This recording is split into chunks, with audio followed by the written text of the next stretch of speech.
Assalamualaikum warahmatullahi wabarakatuh. Selamat pagi anak-anakku semua. Gimana kabarnya hari ini? Semoga kalian tetap sehat selalu.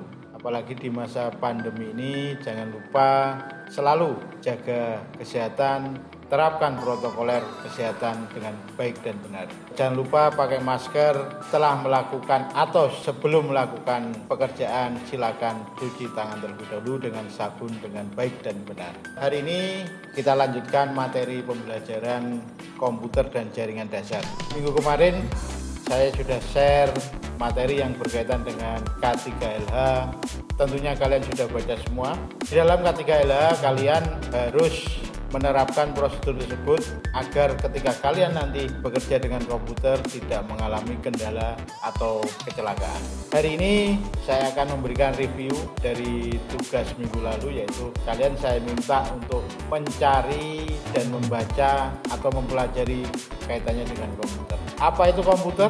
Komputer itu berasal dari bahasa Yunani yaitu komputare, yang berarti menghitung.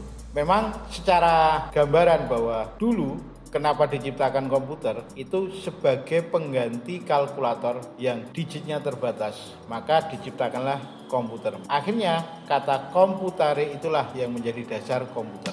Dari komputare diaplikasikan lagi ke dalam bahasa Inggris menjadi to compute dan akhirnya menjadi komputer.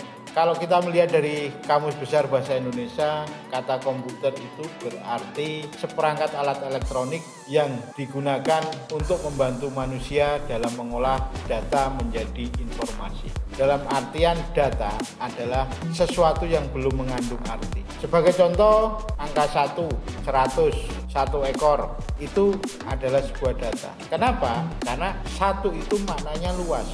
Itu adalah data. Sebagai gambaran seperti itu. Kira-kira bagaimana?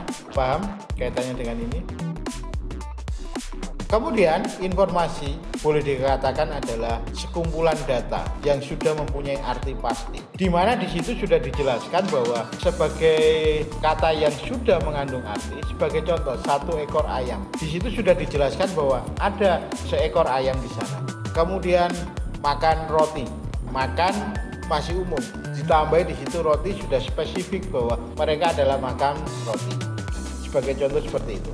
Tugas dari komputer adalah merubah data menjadi informasi. Dari kata-kata itu kita bisa menerjemahkan satu persatu bahwa secara dasar komputer itu adalah seperangkat alat elektronik.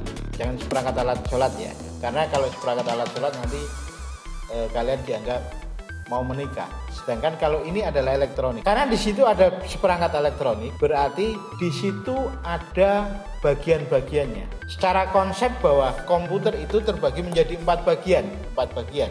Yang pertama adalah bagian dinamakan sebagai input, kemudian yang kedua dinamakan sebagai proses, yang ketiga dinamakan sebagai output, dan yang terakhir adalah storage. Apa itu?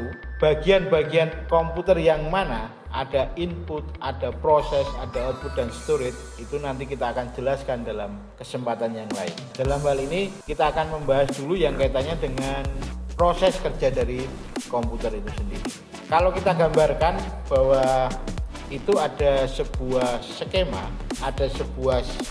di mana di situ ada input, proses, output, dan storage, di mana data yang masuk, data yang masih awal, data yang belum diolah akan diinputkan ke dalam media-media input. Kemudian dari media input akan diproses di dalam sebuah media yang dinamakan sebagai media processing, pemrosesan. Kemudian ditampilkan menjadi informasi di dalam media output.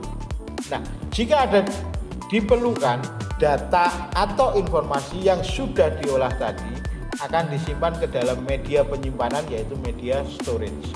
Ada yang mau ditanyakan silakan komunikasi, hubungi bisa melalui email.